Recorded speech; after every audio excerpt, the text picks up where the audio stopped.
All right. Supposedly, according to what I'm seeing here, it says that we are actually, so far everything appears to be working, but I'm going to check in with our Twitch service here for a second and see what the situation is because, whoops, dang, almost missed him. Got a fly around here. It's been bothering me for a little bit. We've got, again, for right now, fairly quiet conditions, but later on this week, this could be a bit of a problem. All right, audio sounds good on Twitch. We're going to let that fly for a moment and see what's going on the YouTube channel and make certain that that is broadcasting at this point because I'm not entirely sure what has been going on with the gremlins here. We've done our best to get everything taken care of. First it was audio, then the camera was having issues, then it was general connection problems, and then it just kept right on going. So the last couple of months have been a little strenuous when it comes to what's been going on here in regards to our technology, but I think for the new year and starting things off on the week after New Year's specifically, I think we're getting to the point of where we can get things going again with weather overtime. We especially wanted to get on here and start talking a little bit more about what we may be looking for as we go. If you notice again in the lower left-hand corner of your screen, kind of off the corner there, that's with Twitch and that's with YouTube down that direction.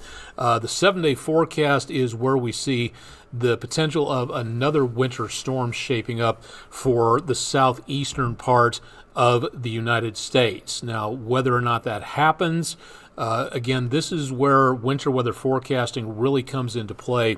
And if you've never tried it before, I would highly recommend it, but we'll talk more about that in just a little bit. If you're joining us on YouTube or Twitch, welcome to the show. I'm Chief Meteorologist Austin Onek from Wdef-Tv News 12 in downtown Chattanooga, Tennessee, where we have, again, some very quiet conditions for this evening. We did have some spotty showers out there, but we may see more of that coming up later on this evening in a very light format. We don't have any problems with visibility at this time. Signal Mountain off in the distance. This is the News 12 Patriot concrete camera from down on 33rd and Broad Street.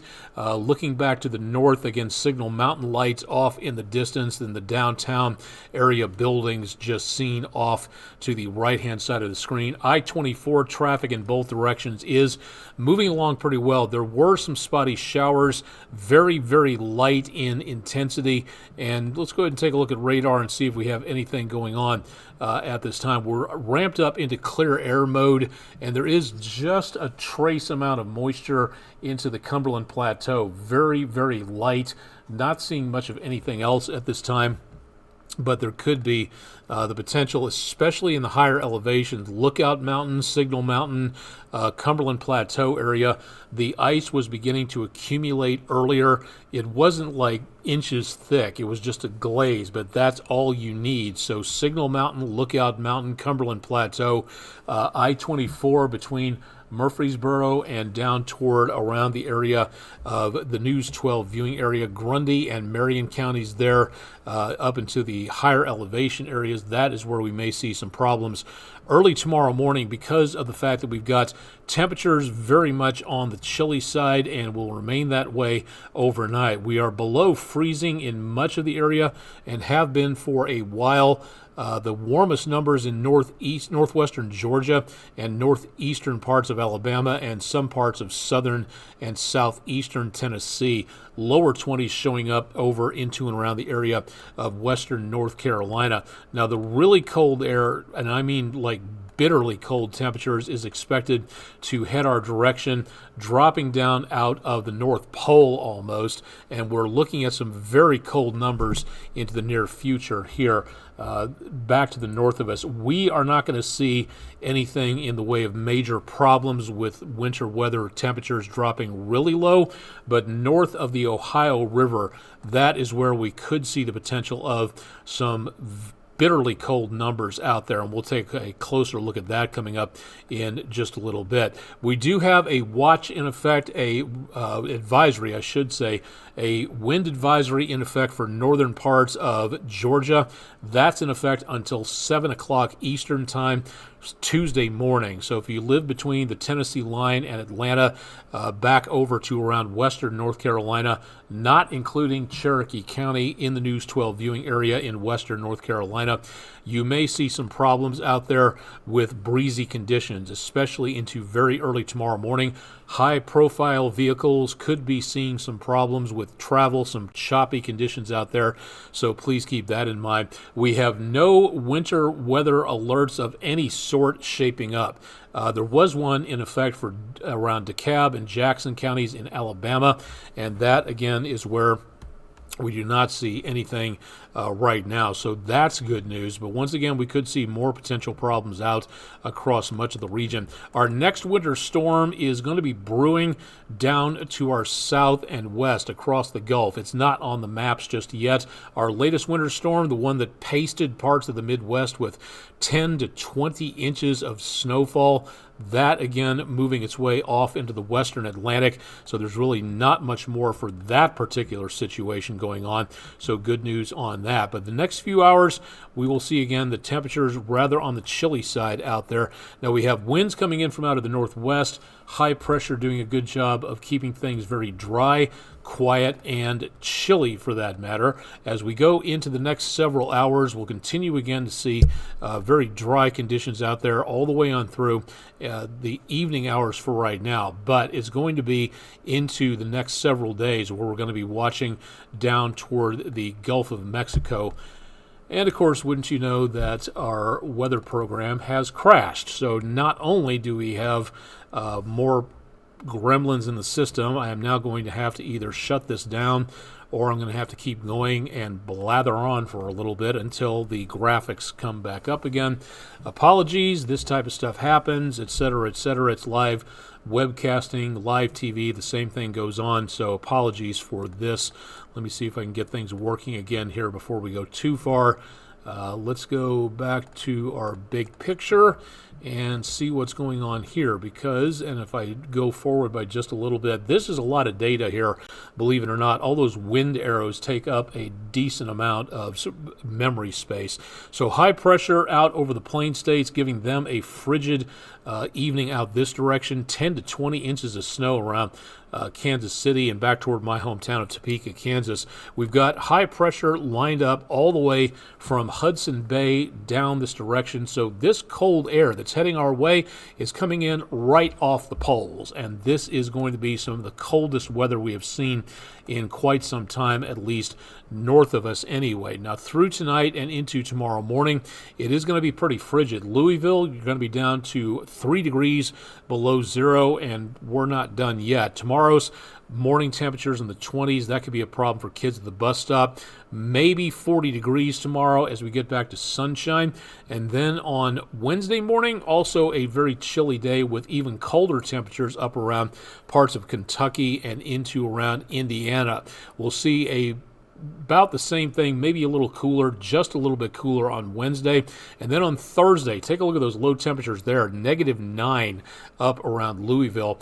We'll be back in the lower 20s for early Thursday morning. And then Thursday afternoon, temperatures back in the high 30s to right about the lower 40s. That'll be with high pressure exiting, and this is going to play a big role in our weather situation over the next couple of days. What we are going to see is high pressure again. Air around high pressure rotates clockwise in the northern hemisphere. So as this goes to the east, as we scoop this forward a little farther in time, we'll start to see again a beautiful Thursday start to fill up with clouds, and then by Friday morning, that is where the next potential of winter weather comes on through. So starting off pre-dawn hours, hopefully we're not going to see too much outside of flurries, but as we get into rush hour to work or school on Friday morning, that is where we see the temperatures perfect for snow to make its way all the way down to the surface, including in the Tennessee River Valley. Higher elevations will be just about as cold, and then we have a possibility of snow, freezing rain, and sleet, and then plain rainfall down where the temperatures will be a little bit warmer, but not by much. As we go into the rest of the day, we see temperatures hover just below freezing until we get into around Friday afternoon, which is when we may see a snow, freezing rain, sleet, rain mixture of some sorts. And then we go toward Friday afternoon and evening. There could be some significant amounts of freezing rain taking place here. And this is what we really need to be concerned with. Now, keep in mind, this far out, what we're going to get as a final statement forecast. Right now, that's not helping anybody to do that. Several other stations might. I know a lot of websites do a lot of wish casting to be able to say that 300 hours out, this particular forecast, a Category 6 blizzard. There are some famous storm chasing, weather predicting people out there that scream very loudly about very large blizzards a week and a half away, but then fail to print anything in the way of an oopsie, we messed up on that one, conveniently enough. So for right now, we could see a lot of different things. The path of this storm system as it goes on through, if it goes farther to the north, we'll be in the warmer air, and that means just plain rainfall. If it's farther to the south, we may see a lot more of snow and less in the way of freezing precipitation or liquid precipitation. If we get enough moisture coming on through here, we could be looking at a lot more precipitation coming up, as in what they got back into around Kansas, Missouri, and I-70. It's possible. Any of those scenarios are possible right now, and it's difficult to say anything about what we may be winding up with for now. We will be watching this very carefully, and the important thing is, so should you if you live anywhere between, say, Little Rock and the East Coast, the Gulf Coast, all the way up to the Ohio River Valley. We could be looking at a lot of problems here Thursday into Friday, Thursday night into Friday morning, and just beyond. And again, we not really seeing too much anything left over by early Saturday morning. There could be some wrap-around moisture and some colder temperatures making its way on through. With those temperatures borderline freezing, that is where we could see the potential of anything in the way of freezing rain or sleet or snow, or a combination of any of those three, sticking to the roadways. Keep in mind, again, over the next several days, we're going to be going back to Wednesday, high 30s, going to Thursday afternoon, high 30s, lower 40s. It's going to be very cold for a long stretch of time preceding this storm system coming on through. And this one, again, with the colder temperatures keeping the ground surface temperatures colder, it's possible that more of this may stick, and that could cause travel problems Friday night into very early on Saturday morning. So that's going to be the primary concern of what we're seeing for right now. Now, giving you just a generic overall idea, let me go to this right here, which is going to show all of these different types of modes. The very sharp blue and purple colors on the bottom of the graphic, that's going to be snowfall, where you can see here where the snow came down earlier, but by Wednesday that's leftover snowfall that's still hanging around. Above that, purple, dark purple, light to dark purple is going to be freezing rain potential, and on top of that, the orange colors is going to be sleet. So I'm going to run this forward a little bit as we go into around Thursday afternoon, where all that snowfall starts to approach the Mid-South area and back toward Little Rock and the Arklatex area. That's the snowfall you see there, and you see some of that blocky orange color. That is where we start seeing the possibility of sleet mixing in with there. There's going to be a fine dividing line, it looks like, between what gets snow, what gets sleet, and what gets freezing rain on through here. Now, through early, again, Friday morning, that is where we see the temperatures enough to pick up some possible decent snowfall around here. Again, this is very preliminary. So for right now, going this far out on a system about a week in advance, this is something we really need to pay attention to. Right into around the Red River Valley, southern Arkansas, northern Louisiana, northeast Texas, and the corner of Oklahoma. That is where we could see, again, some freezing rain shaping up. That looks to be much better there. But then also, it doesn't take much to brew a lot of snowfall. If this does take place, the major amount of snowfall should be back to our south and west at this time. And then the whole thing makes its way to the east and continues that direction, so that by every time everything is over with by Saturday, this does have some merit to it, I think, considering the warm, moist air coming in from off the Gulf, considering the fairly powerful system developing in the Gulf and moving to the northeast. But keep in mind, again, if this system shunts north, we may not get too much of anything whatsoever, and hopefully the chances of freezing rain start to make their way up and away from us and anybody else and stays over mostly rural territory, but there could be the potential of that happening as well. Now, alternatively, a couple of the computer models are dropping this, not many, about say 2 out of 12 are pushing this just a bit further to the south, which means we could wind up with even more snowfall that we have not seen around here for quite some time. So this is a potential problem over the next several days. And again, this is Thursday night into Friday, and then everything leaving the area Friday night into Saturday. But we could see some substantial amounts of precipitation depending on what goes on here. So this definitely bears watching. This is not trying to panic anybody. This is just the information that we see on the models and how we can put it out there to you to say possibilities here, something to pay attention to. Anybody who wants to say I'm hyping the weather, you have a First Amendment right to say that, but I would be prepared to back that up with proof. This is not hyping weather. I've been accused of that before back in Memphis by a very nefarious series of ads caricaturing me from back in the Mid-South area. It's not fun to be portrayed that way. This is not trying to scare any. The weather's bad enough as it is. Why anybody would want to make anything worse out of it to scare people into watching, that is just absolutely, completely beyond stupid to me. So again, presenting you with the information we have so that you can be prepared ahead of time. That's what I do. That's what we do here at News 12.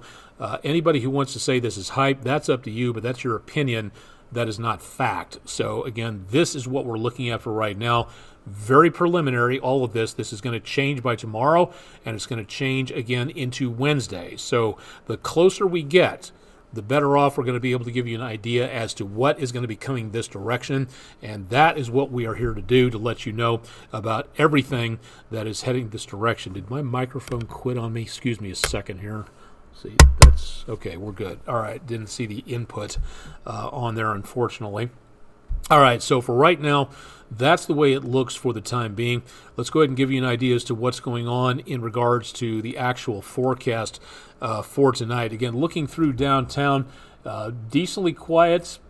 I don't see a problem with the rest of the evening. The clouds will be sticking around. We do have some moisture out there. Old Glory trying to keep up at this time with a very huge amount of breeze going on. Seeing some very windy conditions for tonight. Here's what it looks like into the course of the next couple of days. Temperatures will be descending, mid-30s, a few lower 30s possible as we go into Friday, and that'll be the warmest it gets. So the best potential of anything arriving. Sunshine, cold, dry until then, and then the storm arrives as we get into the Thursday-Friday period, lingers with precipitation through the day on Friday, temperatures back in the lower to mid-30s, and then clearing out on Saturday, temperatures barely above freezing, but then dropping back below freezing by early Sunday morning, which means anything that melts as we go through Saturday, if we get enough melting going on, is going to freeze in place as we get into Sunday early on. So that, again, could be a potential problem for anything around the area. Could be some very slick conditions out there, again, depending on what happens one way or the other. So definitely want to keep it tuned to News 12.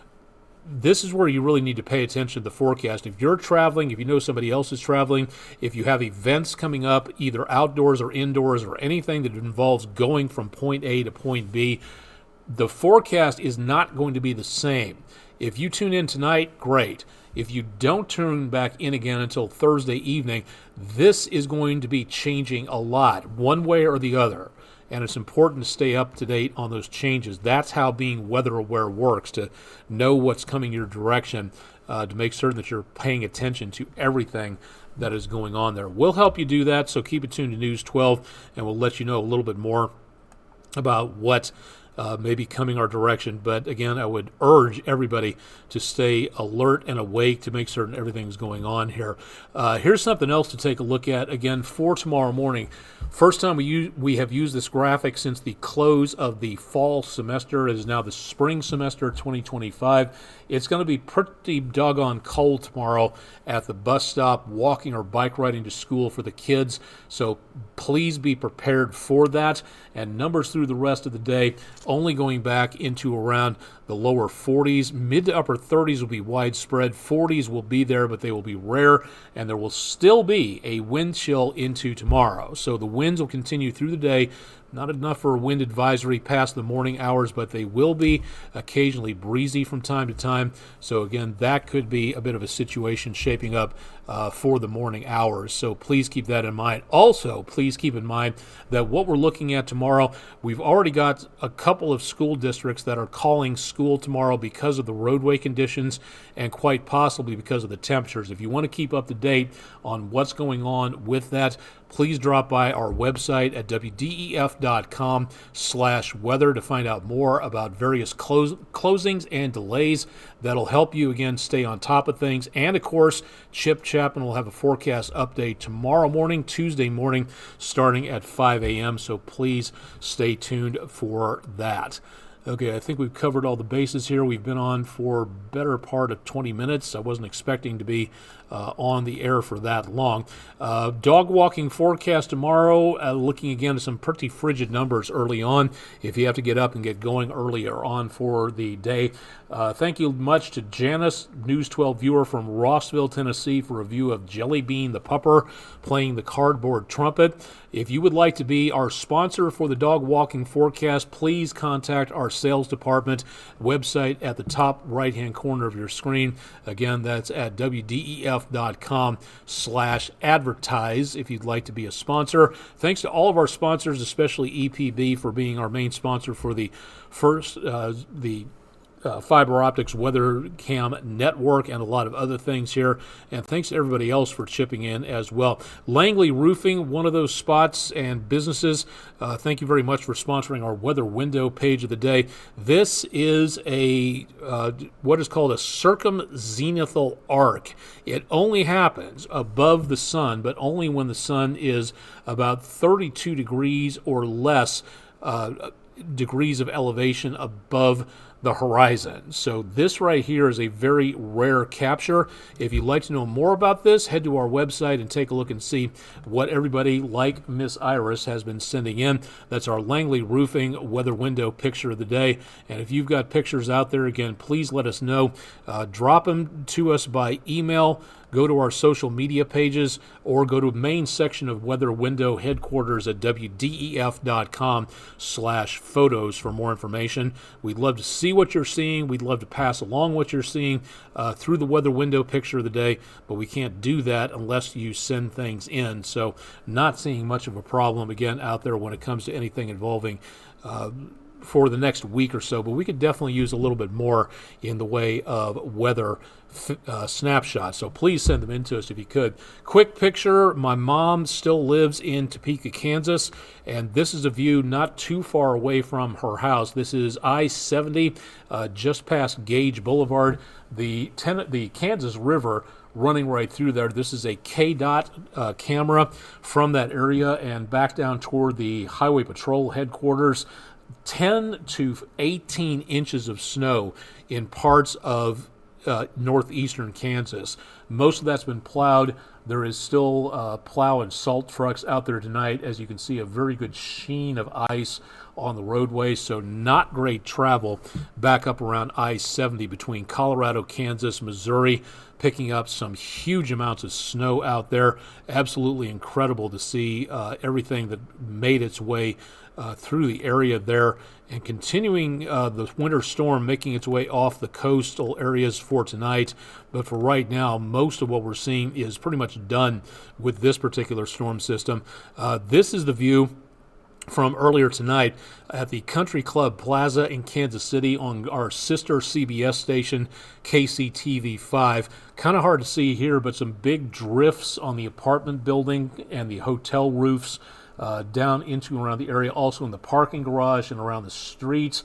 If you've never been here before, this is a great place to be for shopping in Kansas City, and also a very good place to be when the Thanksgiving night lights of the entire plaza turn on. So this is showing some very cold conditions up there, and more potential of what we could see with our next winter storm here. Doesn't look like a guarantee for right now, but we will be watching that into the next several days.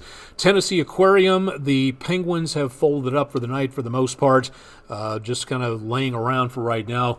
Normal temperature in here, and thanks to Tom Benson, communications guy for the Tennessee Aquarium, for pointing this out to me, but the temperature inside Penguin Rock is 42 degrees constant. Very cold, not frigid cold, but enough for these guys to be comfortable.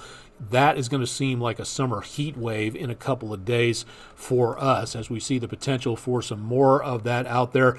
The Chattanooga weather webcam looking back toward the aquarium buildings across the parking lot on Aquarium Way in the north part of downtown in Chattanooga, Tennessee for tonight. Not too many people out and about, but it is pretty sharp out there, so not surprised to see hardly any traffic taking place at this time. But we will be looking for more potential problems again coming up into the next several days. All right, I think that should do it. Let me just do one quick, if I have it here, severe weather update. Here's something interesting you might want to think about trying. It's called MPing, the Meteorological Phenomenon Identification Near the Ground app. It is completely and totally free. It gives you an opportunity to find out more about what is going on in the atmosphere. You get to use this app and help meteorologists find out more about what is going on by your reports. It's basically ground truth. You can see it on radar, but seeing what's under the radar as it's happening, that's one of the best things you can do. This is a good citizen science type situation. You don't need a PhD to contribute to certain portions of research when it comes to weather, understanding science, and our planet. And again, the MPing app is completely and totally free. So if you'd like to download this, and especially with more winter weather coming in, it's a great opportunity to learn more about what's going on with the weather. This is courtesy of the NOAA's National Severe Storms Laboratory. And again, it's a very good indication of what NOAA does. If you'd like to find out more, you can go to our website, wdef.com/weather. You can also search National Severe Storms Laboratory, mping.nwsl.noaa.gov if you'd like to find out more, or just search MPing app, and you can participate in weather research just by watching what the weather does. It's a very cool opportunity, again, to learn more about what is actually happening.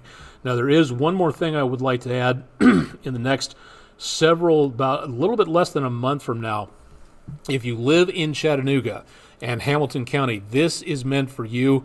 If you can't make the other meetings outside of Hamilton County, that's great, but please register. There's only 100 spots open for this meeting, and you have to register just to be polite at anything else. This will be held, again, Skywarn is a volunteer storm spotters organization. You don't get paid for watching the weather, but your information could help save a life somewhere down the line. So National Weather Service trains members of the public, citizens like you and me, anybody who doesn't have a PhD, anybody who doesn't have any weather experience whatsoever, but would like to help out. I've seen Skywarn spotters as young as 7 or 8 years old. This is a good opportunity to learn more, and the meeting is coming up at Old Harrison Elementary School. There was an old meeting time and date and location. That has now been updated here. That'll be held in Chattanooga. If you'd like to register, please go to the National Weather Service website at weather.gov/MRX. It'd be a great opportunity, again, to help out. Thanks to the Chattanooga Amateur Radio Club for providing the refreshments during the halftime break. And again, lasts about an hour, hour and a half, depending on how many questions are asked and answered. So if you'd like to become a Skywarn volunteer, please consider doing so. The more Skywarn spotters we have, the better off we all are, because you can see and hear and think and know about what's going on. Call that information back to the National Weather Service on this. Relay it to the 911 operators, or if you're an amateur radio operator, then you can call it in via their WeatherNet or through anybody keeping track of stuff like that, and you could help save lives. So this is a good opportunity, again, to learn more about what is happening with severe weather and how you can help out your community when it really matters, when severe weather moves on through. All right, I think that's it. We've gone about 30 minutes or so, managed to stretch this out by just a little bit longer. If you'd like to know more about what's going on with Weather Overtime, please stop by our website and find out more about what is happening. Again, we'll have updates on what's going on with YouTube and on Twitch. I'm on Twitter, but I'm not updating it anymore. Hopefully going to get the station to follow suit on that sometime this year. But if you'd like to find me on any of these websites minus Twitter, and I'm now on Blue Sky, so find me on there, and you can update yourself and follow along, and we'll keep you updated as to what is happening. That should do it for tonight. It's Monday evening, the 6th of January, 2025. I'm Chief Meteorologist Austin Onick with the first, hopefully not the last, Weather Overtime of 2025. Again, gremlins, they happen from time to time. Stay tuned for more with News 12 at 11 tonight, and with Chip Chapman in the morning. And, of course, I'll have more, hopefully, on Weather Overtime coming up on Tuesday. Thanks for joining us. Stay safe and keep it updated to News 12 so you can stay weather aware with the approach of this next storm system. We'll see you tomorrow.